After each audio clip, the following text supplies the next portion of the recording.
Magandang araw po sa ating mga kababayan. Ang mandato ng Kongreso ay simple at malinaw.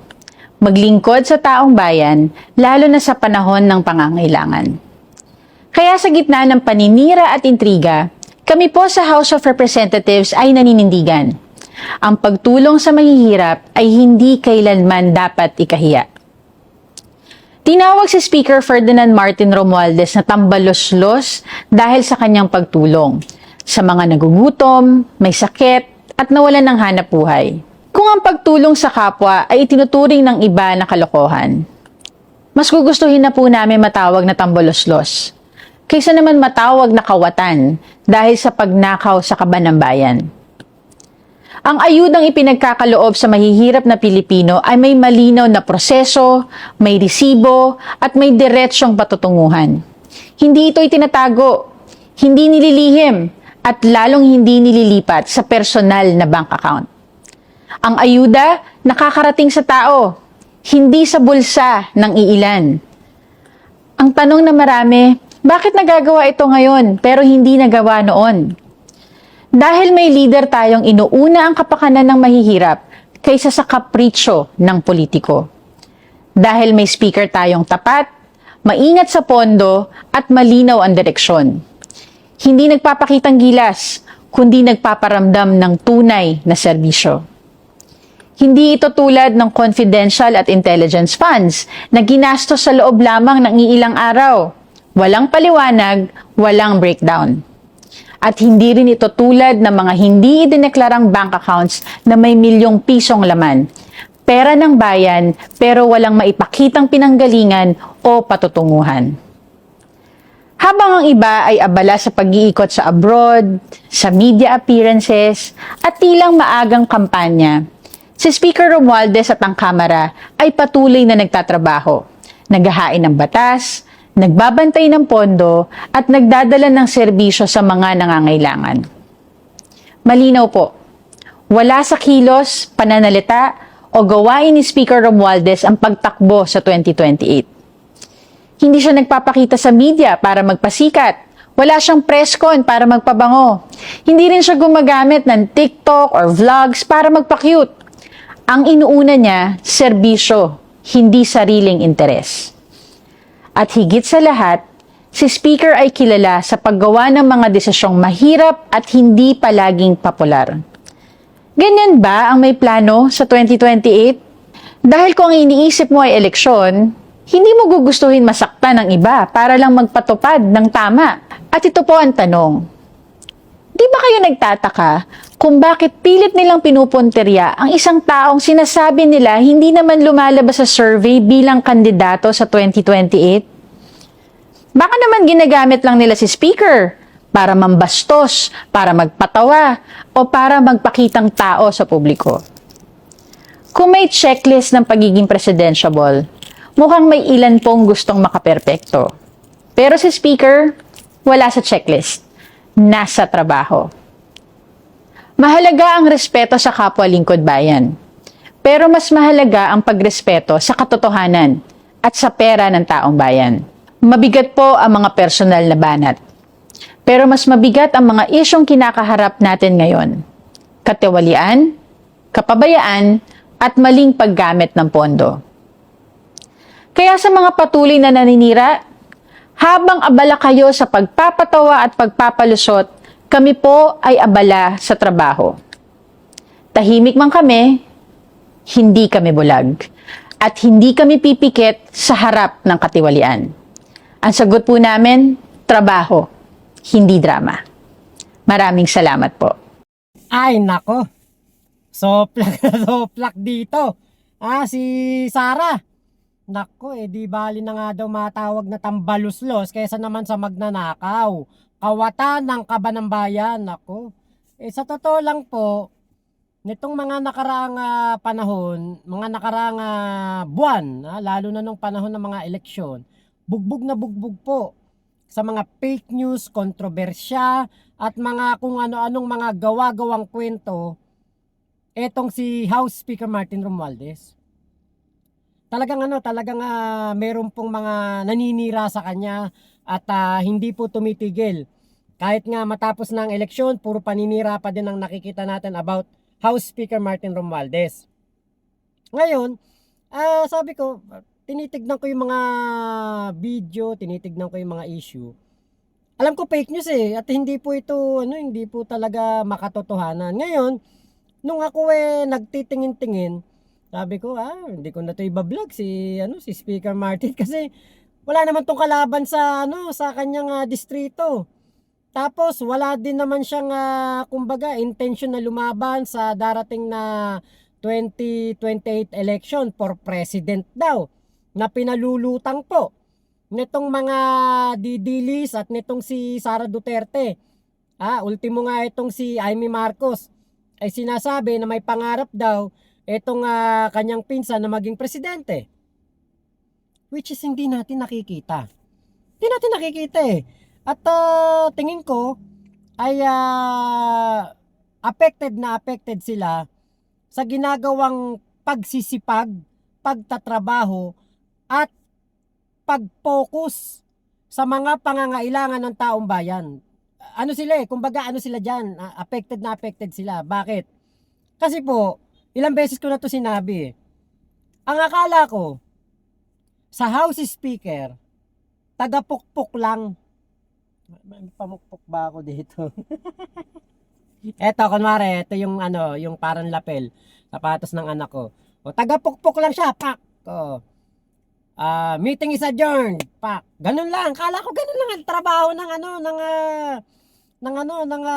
isang House Speaker. Taga-pukpok lang. Kasi yan ang nakikita ko nung House Speaker yung mga panahon ni Digong, si Pantaleon Alvarez.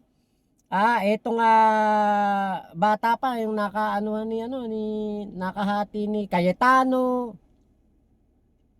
Sabi ko, ganito pala speaker, House Speaker, galing, ganun lang pala, taga-pukpok lang, tas sumasahod ng malaki.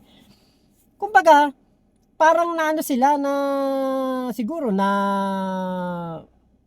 parang na-triggered sila na, naku, nagseset ng standard etong si Speaker Martin Romualdez. Kapag merong mga House Speaker na hindi ganito ang ginawang pagtatrabaho katulad ng ginagawa ni Speaker Martin, di ba, masasabihan ng tamad, masasabihan ng walang kwentang speaker, ang kanilang mga posible na maging Speaker of the House na kaalyado nila. Ngayon, nung nakita natin na si Speaker Martin Romualdez sinasabayan ng sipag ni PBBM, gigil na gigil. Gigil na gigil. Nakita ko, gigil na gigil si Sara. Parang ang gusto ni Sara, astang Pantaleon Alvarez lang, na pabanjing-banjing lang. Na walang ginagawa. Walang nakatunganga lang, tagapukpok lang ng lapel, di ba? Kaya sabi ko, kaya siguro ganyan sila kay Speaker Martin Romualdez. Ayaw nilang tigilan ng kontrobersya. Di ba, sinasabi pa nga ni Sara Duterte, si PBBM daw ay kumuha ng isang speaker na may kaso sa Amerika, bribery daw. Nasaan? Di ba?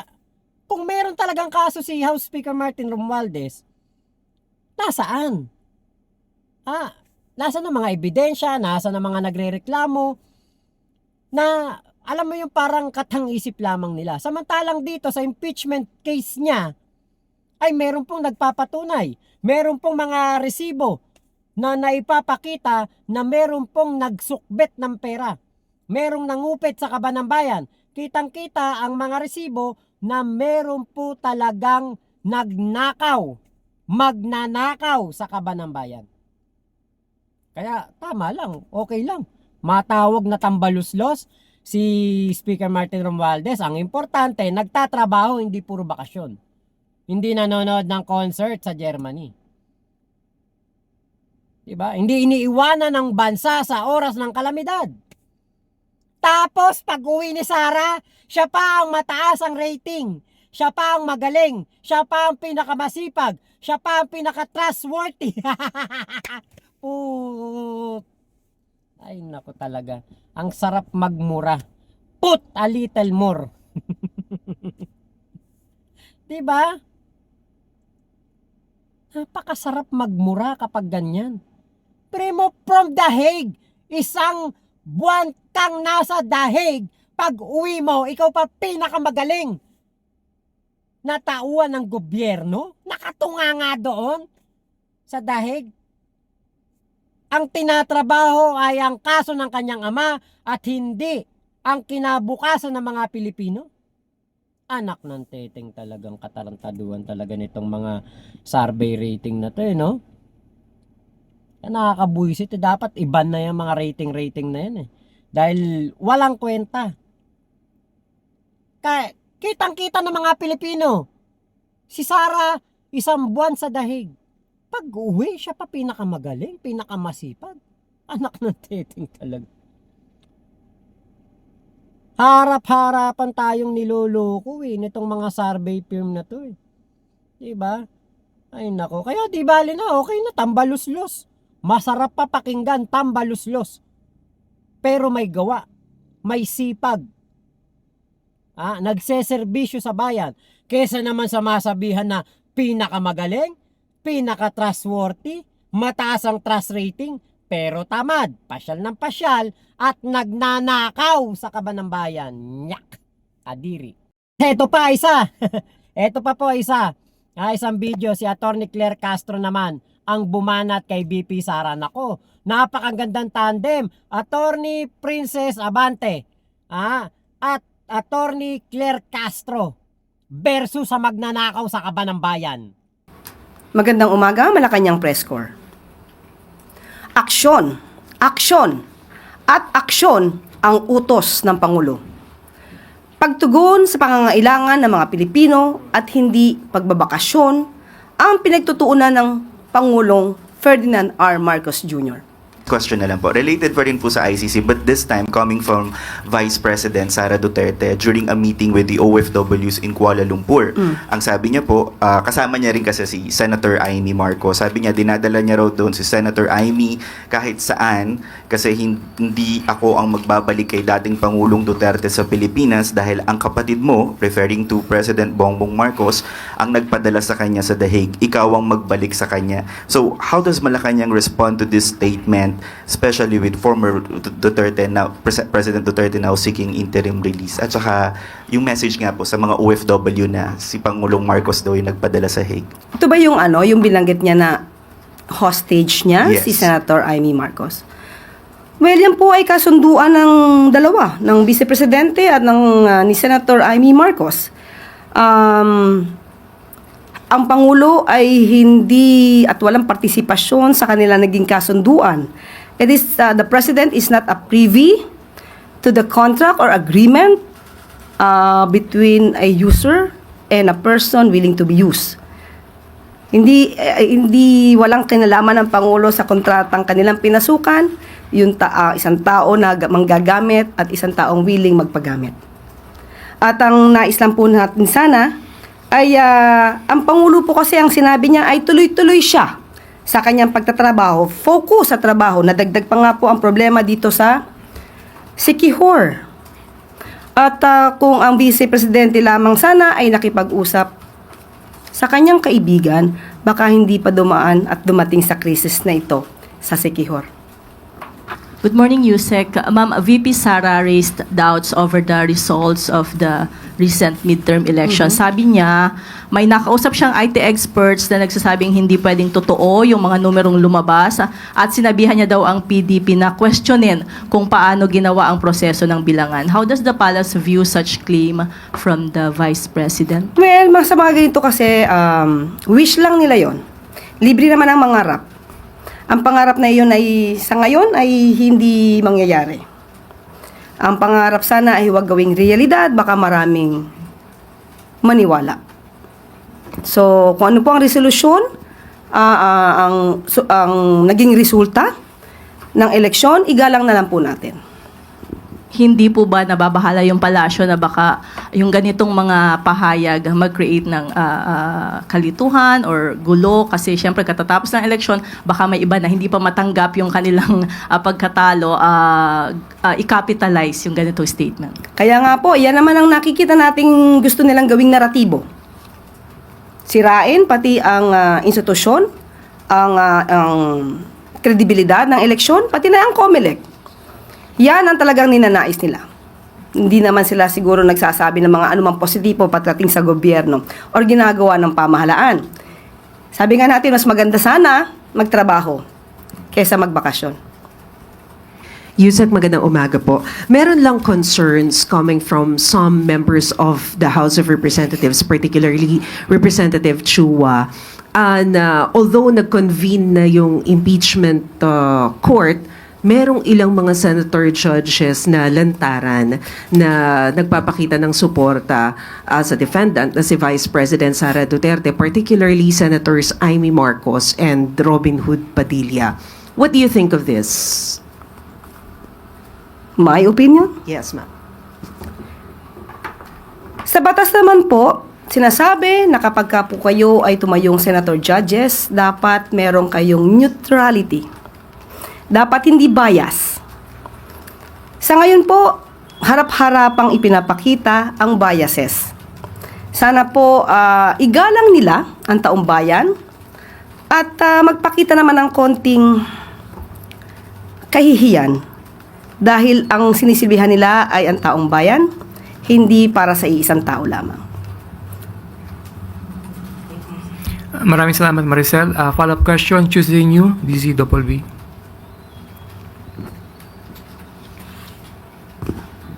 Good morning, ma'am. Ma'am, napansin ko lang 2 beses niyong nabanggit na mas mabuti pa ngang magtrabaho na lang kaysa magbakasyon. Who are you referring to, ma'am? Mayroon ka bang pinatutungkulan na tao dito sa nagbabakasyon ngayon? May nagbabakasyon po ba? Hindi ko po alam. Kaya ko tinatanong sa inyo. In general po, ang Pangulo po, aksyon, aksyon at aksyon. Hindi bakasyon. Yan po lagi ang ginagawa ng ating Pangulo. So wala kayong particular na Wala po akong partikular. Maliban lamang po kung meron po kayong alam na nagbabakasyon ngayon. Okay. Thank you, ma'am. Tama naman. 'Di ba talagang ang ating Pangulong Bongbong Marcos ay puro aksyon at trabaho ang kanyang ginagawa. Hindi katulad nung isang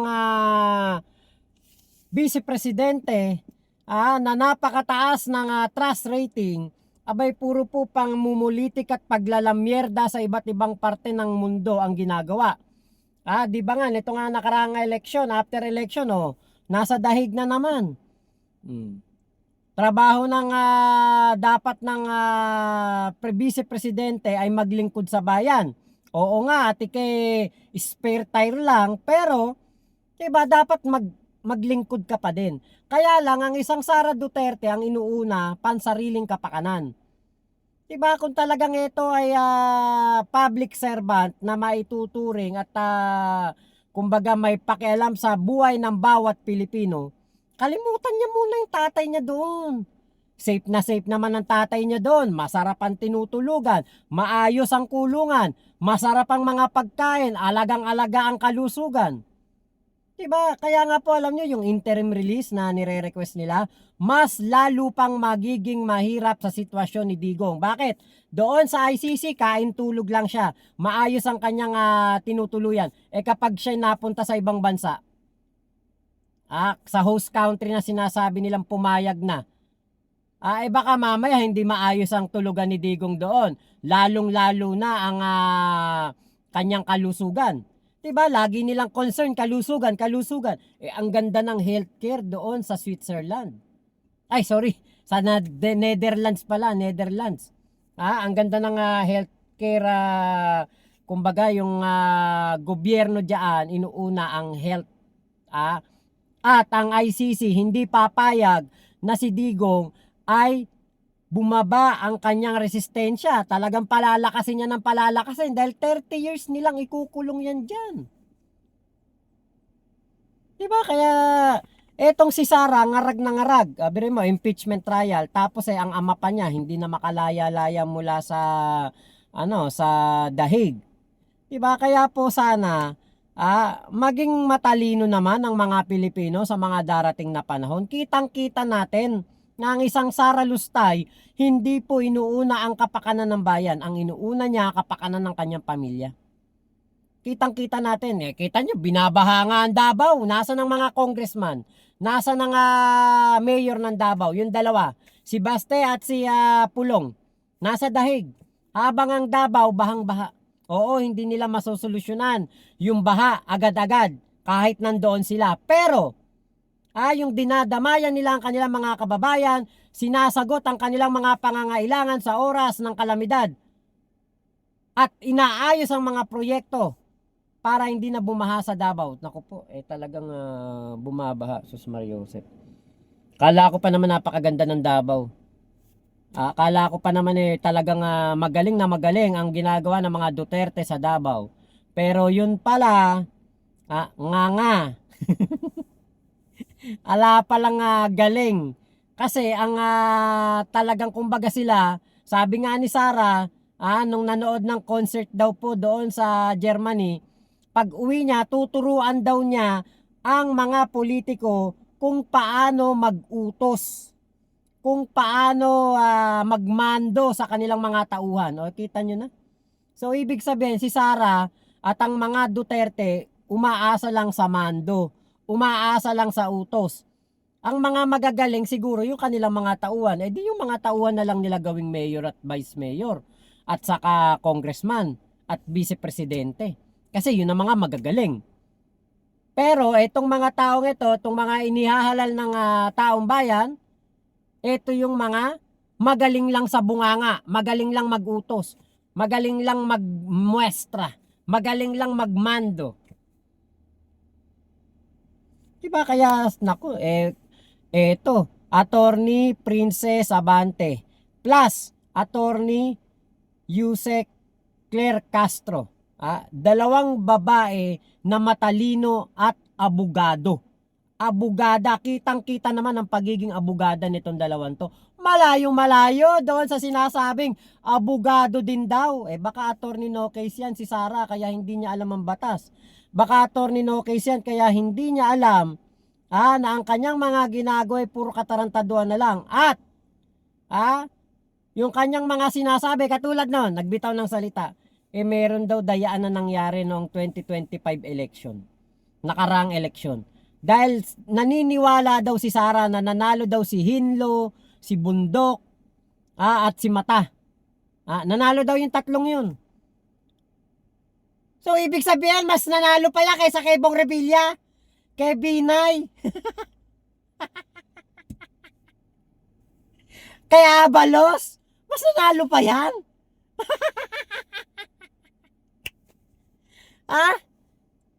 Talagang lukring na lukring tong si Sara, makagawa lang ng kwento no. Sino bang IT expert yan? Yung malaki ilong na taga doon sa Reyna Mercedes?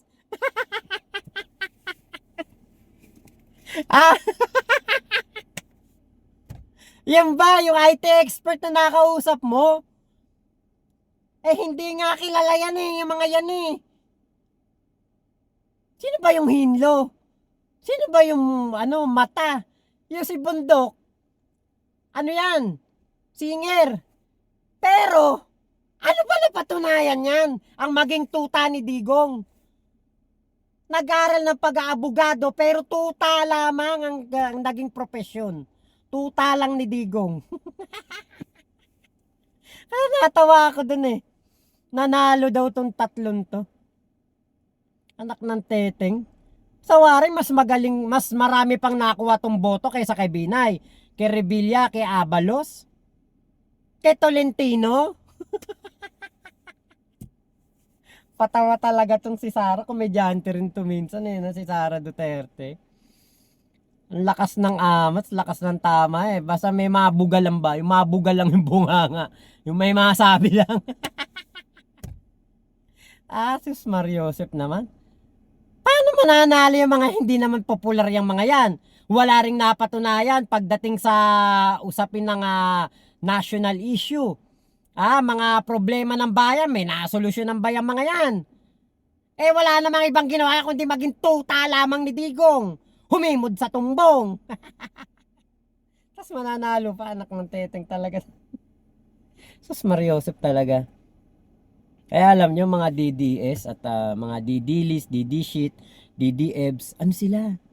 Uto-uto. Grabe ang kanilang pagka-uto-uto.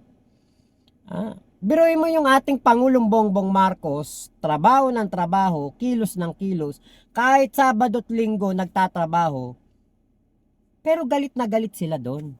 Ngayon, si Sara Duterte na pinapasahod natin ng pagkalaki-laki, walang ibang ginawa kung hindi mag-trip to Europe, trip to Malaysia. Saan ka nakakita nun? Independence Day, Malaysia? Para siguro masama pamilya. Kasi, nung una po, nakita ko sa balita, si Sara Duterte daw ay magse-celebrate ng kanyang Independence Day doon sa Malaysia. Kasama daw po ang buong pamilya. Tapos biglang magulat tayo, mayroon ng mga Filipino community event. Galing no? Sino kaya gumastos doon sa mga ganon? Tayo na naman, taong bayan na naman. May mapapalaba tayo doon sa mga pinagkukuda ni Sara Duterte, ni Robin at ni Amy doon sa Malaysia? Wala. Wala po tayong mapapala. Kaya, nako, ewan ko ba. So, ngayon, meron ng kalaban si Sara, dalawang babaeng magaling, matalino, at makabayan. Nako, ewan ko lang, mas mabuti pa ito gawin nating mga mga mayor, vice mayor at mga kongresista. Katulad ni Atty. Claire at nitong si Princess Abante. Magaling magsalita, talagang palaban. Walang sinisino, yan dapat, ganyan dapat ang tagapagsalita. Ganyan dapat ang ating mga spokesperson.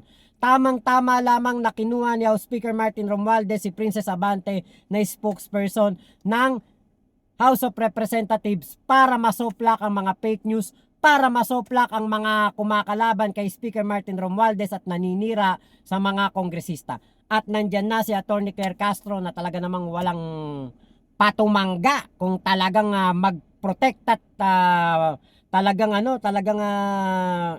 kontrahin ang mga fake news ng mga DDFs.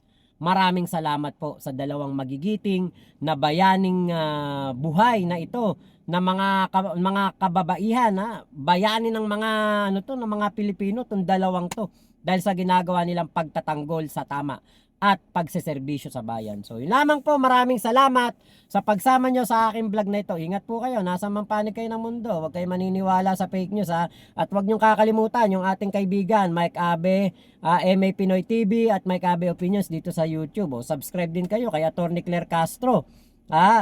Yan po ang mga ating mga kababayan na talagang hindi po nagpe-fake news at wala pong sinasabing mali sa kanilang mga vlog. Maraming salamat po. Bye-bye! Thank you, thank you!